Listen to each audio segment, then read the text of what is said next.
बिस्मिल्लाहिर्रहमानिर्रहीम। टॉपिक आज पढ़ने जा रहे हैं वो है प्रोटीन।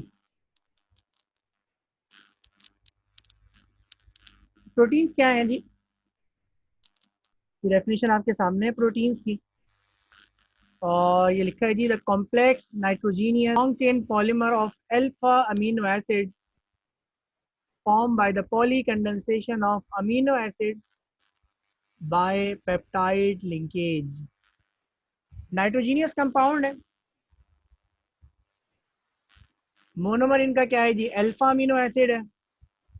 इस अल्फा अमीनो एसिड की पॉलीकंडेंसेशन के नतीजे में पेप्टाइड लिंकेज बनी है, और जो सब्सटेंस बना है वो क्या कहलाता है? वो प्रोटीन कहलाता है। और ख़ास बात यह है कि जी इस कंडेंसेशन के अंदर जो अल्फा अमीनो एसिड की क्वांटिटी इस्तेमाल हुई है वो बहुत ज़्यादा है, इसलिए हम इसको कह रहे हैं poly condensation. Large number of alpha amino acid क्या हुए हैं जी? ये पॉलीमराइज हुए हैं, और पॉलीमराइज होने के बाद इन्होंने लॉन्ग चेन पॉलीमर बनाया है, जो क्या कहलाता है आपका? प्रोटीन कहलाता है जी। और ये कार्बो, कल हमने जो पढ़ा था अमीनो एसिड और प्रोटीन, तो कल हम ये पढ़े थे जो अमीनो एसिड है वो आपका क्या है जी? बाय फंक्शनल है। और उसमें हम बार बार किस बात का जिक्र कर रहे थे? बार बार हम जिक्र कर रहे थे कि कार्बोक्सिलिक एसिड की भी अहमियत है और उसके अंदर अमीनो ग्रुप की भी अहमियत है। लेकिन जब ये पॉलीमराइजेशन कर लेता है तो अब सिर्फ और सिर्फ यहाँ पे कौन एक्टिव रह गया? वो आपका नाइट्रोजन एक्टिव रह गया, कि नाइट्रोजन के पास लोन पेयर ऑफ इलेक्ट्रॉन है, अब वो उसको इस्तेमाल कर सकता है, जिसकी वजह से ये रिएक्टिव होगा। तो जो प्रोटीन है, तो प्रोटीन को इसलिए आप क्या कह रहे हैं? Complex nitrogenous long chain polymer, कि इसमें जो एक्टिव पार्ट है वो क्या है जी? आपका नाइट्रोजीनियस, नाइट्रोजन पार्ट है, नाइट्रोजीनियस पॉलीमर है। और ये किससे बना है जी? ये अल्फा अमीनो एसिड से बना है। कल हमने पढ़ा था अल्फा अमीनो एसिड क्या होता है। तो अल्फा अमीनो एसिड होता है जी कि कार्बोक्सिलिक ग्रुप के बराबर वाले कार्बन पे अगर NH2 ग्रुप लगा हुआ, जिसको अमीनो ग्रुप कहते हैं, तो ऐसा अमीनो एसिड क्या कहलाता है? अल्फा अमीनो एसिड कहलाता है। तो ये अल्फा अमीनो एसिड जब कंडेंसेशन पॉलीमराइजेशन के प्रोसेस के थ्रू गुजरते हैं, तो उसके नतीजे में जो आपको लॉन्ग चेन पॉलीमर हासिल होता है, उसको आप क्या कहते हैं? प्रोटीन कहते हैं। और प्रोटीन के अंदर जो लिंकेज होती है वो क्या कहलाती है? वो आपकी पेप्टाइड लिंकेज कहलाती है।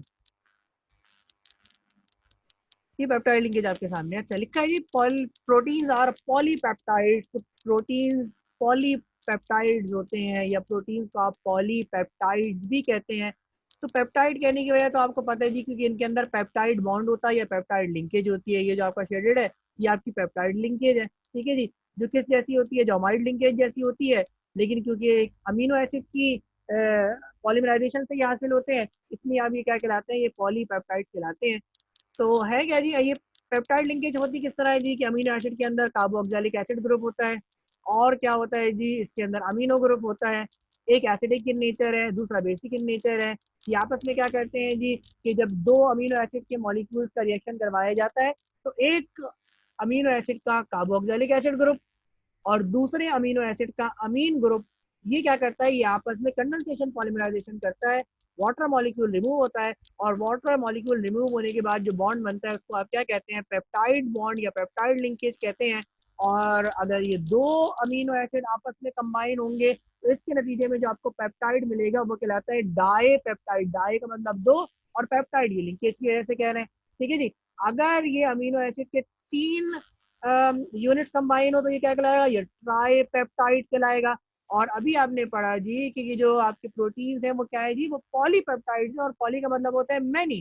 तो इसका मतलब है large number of amino acid ये आपस में कंबाइन होते हैं, और कंबाइन होने के बाद क्या बनाते हैं? Large number of peptide units बनाते हैं, पेप्टाइड बॉन्ड बनाते हैं। तो इसलिए ये प्रोटीन्स क्या कहलाते हैं? ये आपके पॉलीपेप्टाइड कहलाते हैं। तो इसके अंदर एक या दो, इसके अंदर दो या तीन चार अमीनो एसिड शामिल नहीं है, बल्कि large amount of several thousands of amino acid ये शामिल हैं, और जिन्होंने मिलकर कॉम्प्लेक्स नाइट्रोजीनियस सब्सटेंस बनाई है। और इसको आप क्या कहते हैं? जिसको आप प्रोटीन्स कहते हैं। और प्रोटीन का दूसरा नाम क्या है जी? पॉलीपेप्टाइड। अब प्रोटीन को किस तरह से क्लासिफाई करेंगे ये देखेंगे हम। तो प्रोटीन को की जो क्लासिफिकेशन है, एक तरीका ये है कि आप उसको इस तरह से क्लासिफाई करें कि आप उसको कहेंगे जी दे आर सिंपल प्रोटीन, और a conjugated protein and a derived protein. आप प्रोटीन को क्लासिफाई कर सकते हैं into simple protein, conjugated protein और ड्राई प्रोटीन, ठीक है जी। ये क्या होते हैं इसको देखेंगे। तो सिंपल प्रोटीन्स क्या है जी? The proteins which on hydrolysis gives only one amino acid और इट्स डेरिवेटिव। तो सिंपल प्रोटीन अमीनो एसिड की कंडेंसेशन से मिलके बनते हैं कि, और अगर आप इन प्रोटीन्स की हाइड्रोलिसिस करवाएं तो आपको अमीनो एसिड और उसके डेरिवेटिव्स वापस मिल जाएंगे। तो ये सारे के सारे प्रोटीन्स क्या कहलाते हैं? ये सारे के सारे प्रोटीन्स आपके सिंपल प्रोटीन्स कहलाते हैं कि जिनकी हाइड्रोलिसिस की जाए तो हाइड्रोलिसिस के नतीजे में ये क्या देंगे? आपको एक अमीनो एसिड देंगे या उसका डेरिवेटिव देंगे। ठीक है जी। इसकी एग्जाम्पल क्या है? एल्बुमिन और ग्लोबुलिन इसकी एग्जाम्पल है। इस सिंपल अमीनो एसिड की मजीद क्लासिफिकेशन की जाती है और इसकी जो मजीद क्लासिफिकेशन है वो on the basis of solubility और कोएगुबिलिटी की सलाहियत है। ये इस बेस पे आप इसकी मजीद क्लासिफिकेशन करते हैं। सॉलिबिलिटी आप जानते हैं जी, सॉलिबिलिटी का मतलब है हल हल होने की सलाहियत। तो ये किस सॉल्वेंट के अंदर क्या हो सकता है जी? डिजोल्व हो सकता है, इसको आप सॉलिबिलिटी कहते हैं। और कोएगुबिलिटी का मतलब होता है जी कि जिस तरह अगर आप अंडे जो प्रोटीन होते हैं, अंडे के अंदर जो प्रोटीन होते हैं, अगर आप इसको आग दिखाएं तो ये क्या हो जाता है? ये सिकुड़ जाता है। तो सिकुड़ने की सलाहियत क्या कहलाती है? On the provision of heat ये कोएगुबिलिटी कहलाती है। और सॉलिबिलिटी आपका आप इससे वाकिफ हैं, इसका मतलब होता है हल पजीरी। तो इन दो बेसिस के ऊपर प्रोटीन, सिंपल जो प्रोटीन होते हैं उनको मजीद क्लासिफाई कर दिया जाता है एल्बुमिन के अंदर, और ग्लोबुलिन, ग्लूटिलिन,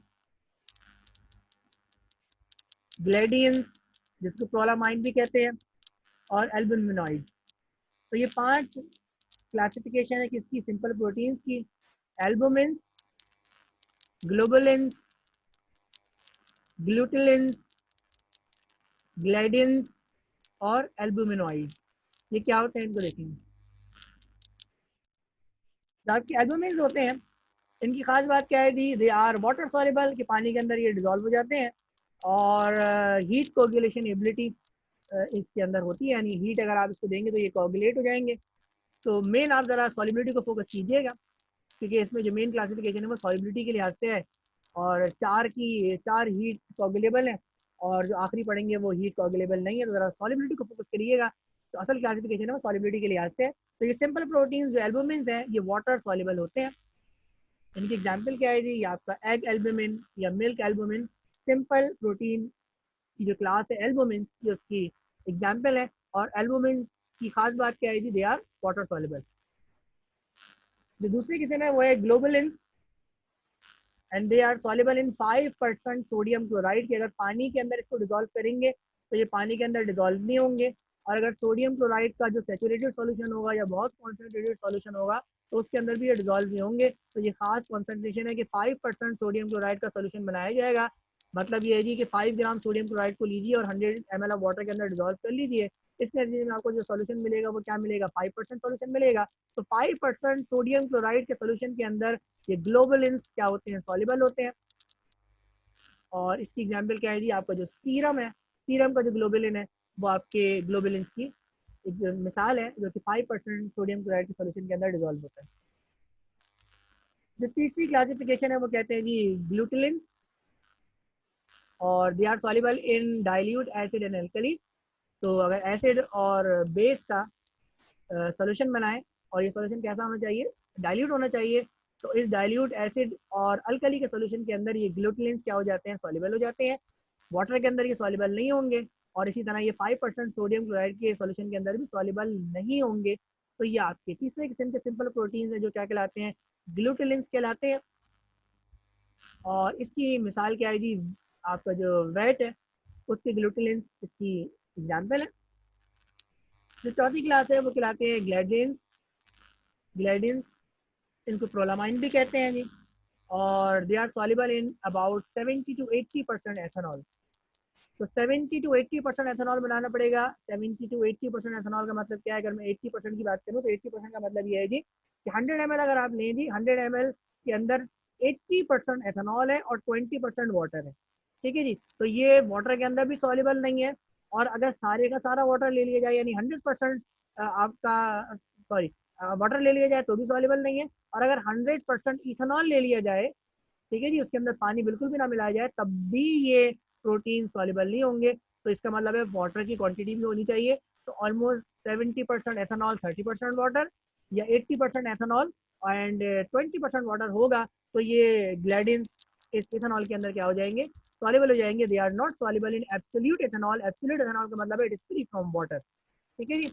और इसकी जो मिसाल है वो है जी वेट ग्लाइडिन और मेज कॉर्न। तो इसके अंदर जो प्रोटीन होते हैं वो किसके अंदर सॉल्युबल होते हैं, 70 to 80% एथेनॉल के अंदर सॉल्युबल होते हैं। और ये क्या कहलाते हैं, ये प्रोलामाइन भी कहलाते हैं, ग्लाइडिन भी कहलाते हैं। ये सिंपल प्रोटीन की मिसाल है। जो आखिरी किस्म है वो कहलाते हैं एल्ब्यूमिनॉइड, और दे आर इनसॉल्युबल। ये किसी सॉल्वेंट के अंदर जो ऊपर लिखे हुए हैं जी, वाटर ले लें आप, सोडियम क्लोराइड ले लें 5%, या आप डाइल्यूट एसिड या बेस ले लें, या आप 70 to 80% एथेनॉल ले लें, ये इन चारों में से किसी भी सॉल्वेंट के अंदर डिजोल्व नहीं होंगे। और इसको सॉल्युबल कराने का तरीका ये है कि आप इसकी हाइड्रोलिसिस करवाएं। तो हाइड्रोलिसिस करवा के ही इसकी ब्रेकिंग होगी। तो ये सिंपल वाटर के अंदर या किसी सॉल्वेंट के अंदर सॉल्युबल नहीं है, आपको ब्रेक करवाना पड़ेगा through the process of hydrolysis.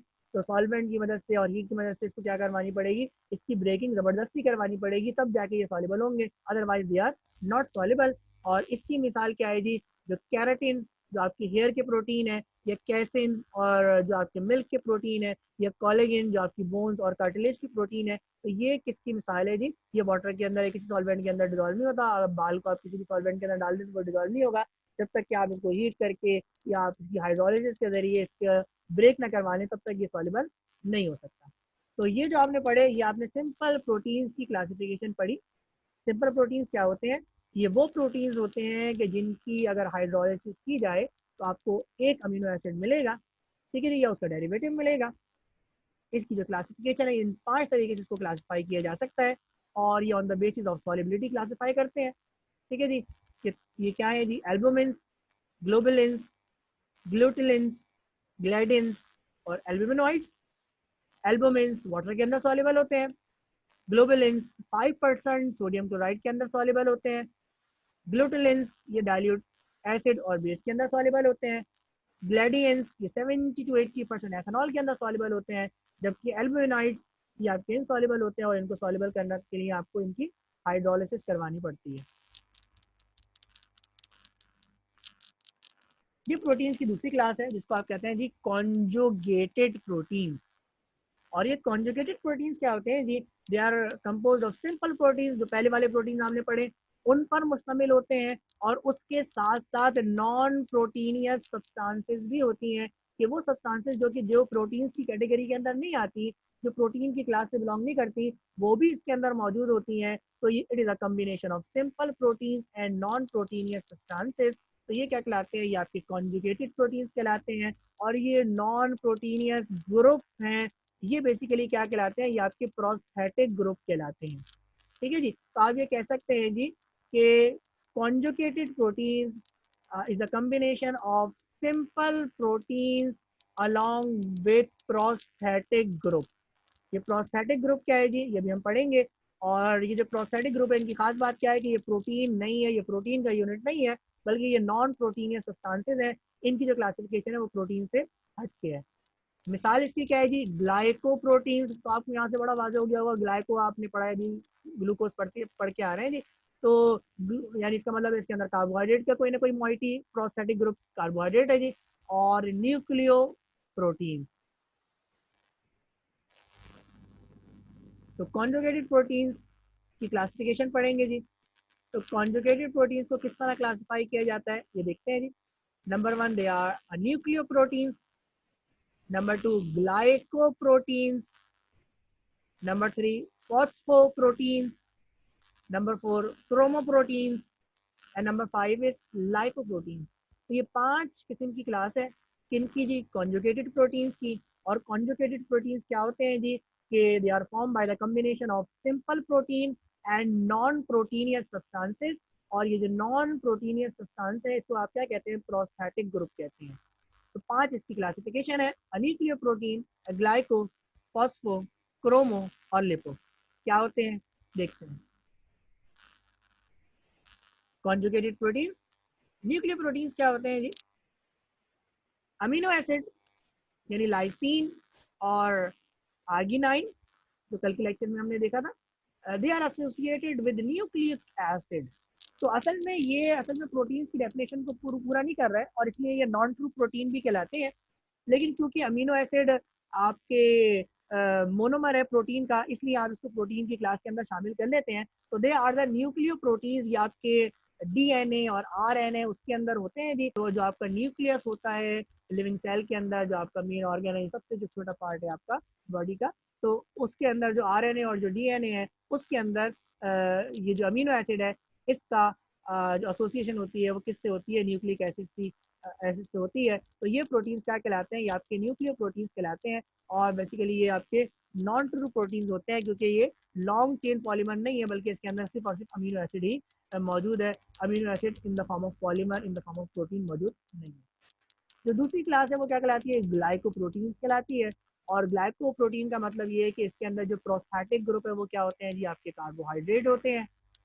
और इसकी मिसाल क्या है जी, मुक्किन या आपके स्लाइवा के अंदर, मुकॉइड या आपके टेंडेंट्स और कार्टिलेजेस के अंदर ये आपका जो प्रोटीन्स होते हैं ये कैसे होते हैं जी, कॉन्जुगेटेड प्रोटीन्स होते हैं। इसका मतलब ये है कि ये सिंपल प्रोटीन अकेले नहीं होते, बल्कि सिंपल प्रोटीन कार्बोहाइड्रेट के साथ मौजूद होते हैं और उसके बाद फिर ये स्ट्रक्चर डेवलप करते हैं। तो ये क्या कहलाते हैं, आपके ग्लाइकोप्रोटीन्स कहलाते हैं, कि proteins that contain simple proteins that contain carbohydrate.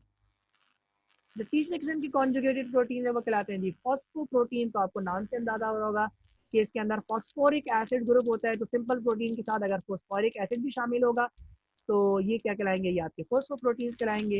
और इसकी मिसाल क्या है जी, केसिन जो आपके मिल्क के अंदर होता है, वाइटिलिन जो आपके एग के योग के अंदर होता है। तो they are the combination of simple protein along with phosphoric acid. जो चौथे किस्म के कॉन्जुगेटेड प्रोटीन है वो आपके कहलाते हैं क्रोमो प्रोटीन। तो ये क्रोमो से आपको, क्रोमो का मतलब ये क्रोमो आपके कलर्ड कंपाउंड होते हैं जी। तो association of simple protein with chromophore.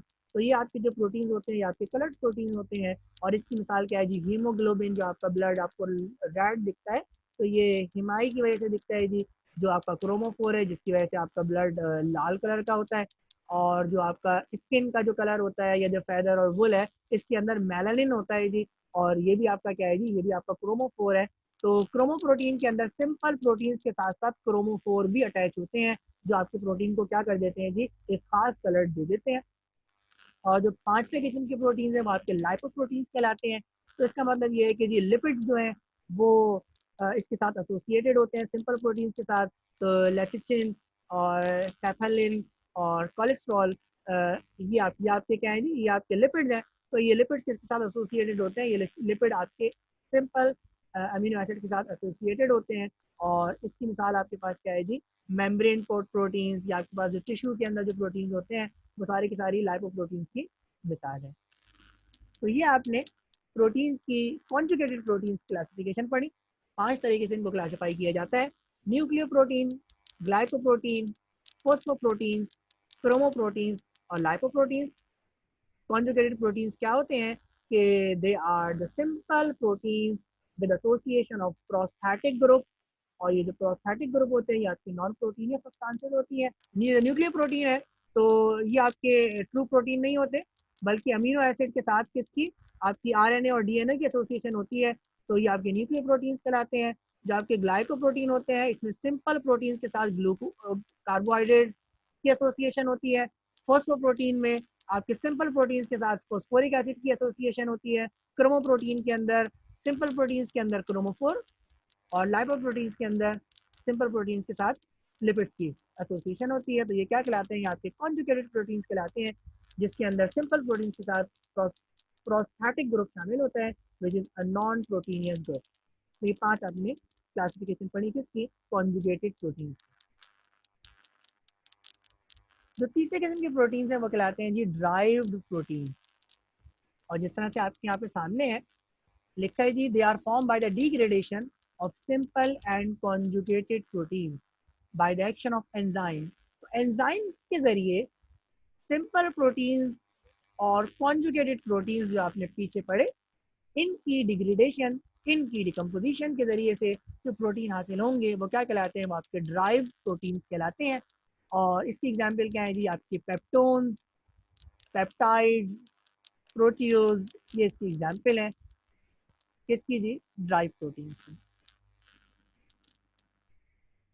ये प्रोटीन को क्लासिफाई करने का दूसरा तरीका है। एक तो हमने तरीका पढ़ा कि प्रोटीन को क्लासिफाई किया जा सकता है किस तरीके से कि सिंपल प्रोटीन, कॉन्जुगेटेड प्रोटीन और ड्राइव प्रोटीन, जो आपने पढ़ लिया जी। कि आपने क्या पढ़ा जी?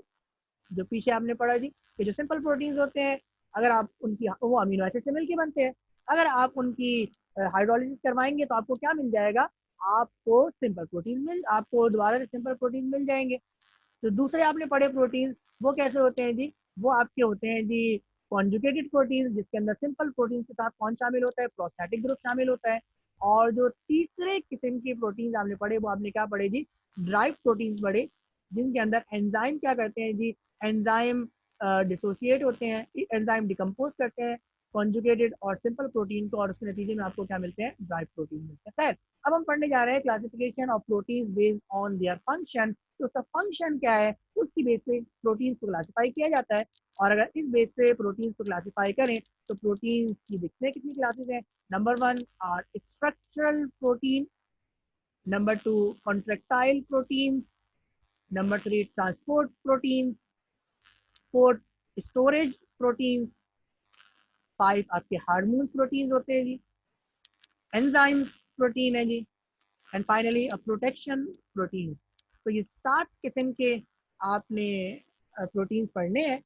ये जो प्रोटीन की क्लासिफिकेशन है, ये on the basis of their function है। तो structure protein, contractile protein, transport protein, storage protein, hormones, enzyme and finally protection protein.